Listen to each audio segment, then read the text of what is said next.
नमस्कार जोहार। आज के इस वीडियो में झारखंड की तमाम 25 बड़ी खबरें फटाफट देखेंगे। चाहे वो योजना से जुड़ी हो या सामाजिक मुद्दे, हर खबरों से हम आपको अवगत कराएंगे। तो चलिए फटाफट बुलेटिन को जान लेते हैं। शराब घोटाले में आईएएस के करीबी की गिरफ्तारी। झारखंड के बोकारो में गन फैक्ट्री पकड़ी गई है। बताया जा रहा है कि यहां से बने हथियारों को बांग्लादेश तक सप्लाई किया जाता था। अब पुलिस को इस गन फैक्ट्री के मालिक की तलाश है। छापेमारी चल रही है। झारखंड शराब घोटाले में लगातार एक्शन जारी है। अब एसीबी ने शराब घोटाले में गिरफ्तारी आईएएस विनय कुमार चौबे के करीबी कारोबारी सिद्धार्थ सिंघानिया को रायपुर से गिरफ्तार कर लिया है। झारखंड के बोकारो में पुलिस की बड़ी लापरवाही सामने आई है। यहां पुलिस ने 2 नाबालिग आरोपियों को जेल भेज दिया बिना उम्र की जांच किए। जेल भेज जाने के बाद कोर्ट ने बाल सुधार गृह भेजने का आदेश दिया है। गिरिडीह में क्रीड़ा भारती की बैठक हुई, जिसमें 21 जून को होने वाले 11वें अंतर्राष्ट्रीय योग दिवस के लिए सामूहिक योगा प्रोटोकॉल अभ्यास की तैयारी की गई। अभियोजना पचम्बा के तेतरिया मैदान में सुबह 6 से 7 बजे तक होना सुनिश्चित हुआ है। मोदी नगर में एसटी/एससी आरक्षण में वर्गीकरण के विरुद्ध मशाल जुलूस निकाला गया। केंद्र सरकार विरोधी नारे लगाए गए और तत्काल अध्यादेश लाने की मांग की गई। 6 मुहान पर जुलूस का समापन हुआ। निरसा बाजार चौक के पास नेशनल हाईवे रोड के 4 लेन के किनारे इंडियन बैंक शाखा में गुरुवार की रात करीब 8:30 बजे अचानक सायरन बजने लगा। उस समय बिजली गुल थी। लोगों ने अनहोनी की आशंका जताई।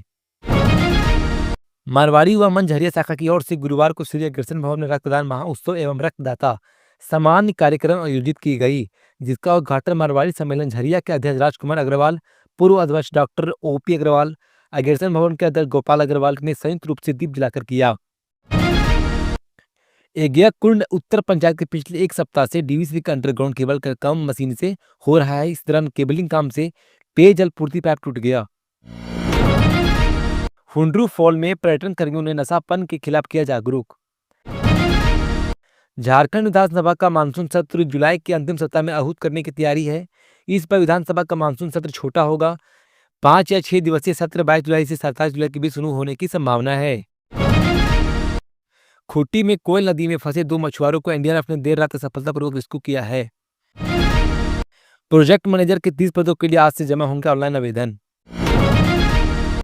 झारखंड गौ सेवा आयोग की 2 दिवसीय राष्ट्रीय कार्यशाला में कृषि मंत्री गौशालों को सहयोग और अनुदान देने पर जोर दिया। नए ऐप पर घर बैठे आधार से कई बदलाव कर सकेंगे आप लोग। प्रेमी से मिलने से रोका तो शिक्षिका ने बेटे को मार डाला, 100 जलाकर फेंका। सिपाही भर्ती घोटाला, झारखंड समेत 4 राज्यों के 11 ठिकानों पर पड़ी ईडी के छापे। मानसून की रफ्तार तेज, अगले 72 घंटों में पूरे देश को कर सकता है कवर। सीमाटोली फ्लाईओवर के साइड वॉल में आई दरार। जामताड़ा से एक साइबर ट्रक को गिरफ्तार किया गया, जिसमें माइनिंग इंजीनियरिंग से डिप्लोमा करने के बाद 8 लाख से अधिक की साइबर धोखाधड़ी की गई थी। रामगढ़ में भारी बारिश से रजरप्पा शक्तिपीठ में बाढ़ जैसे हालत है, जहां दामोदर और भैरवी नदी को पानी मंदिर तक सीढ़ियों तक पहुंच गया है। धनबाद में हटिया विरुद्धमान मेमू ट्रेन रद्द कर दी गई। आसनसोल रेल मंडल ने नाल इंटरकॉलिंग के कारण 22 जून तक कई ट्रेनें प्रभावित रहेगी। भारी बारिश के कारण टाटा यार्ड में जल जमाव से कई जिलों ट्रेनें रद्द हुई है, जिनमें धनबाद झाड़ग्राम मेमू शामिल है। रांची हावड़ा एक्सप्रेस का मार्ग भी बदला गया है। रांची के जौना फॉल में पानी के तेज बहाव में गुरुवार को डीएफसी स्कूल के म्यूजिक टीचर माइकल घोष बह गए। उनकी तलाश आज भी जारी है।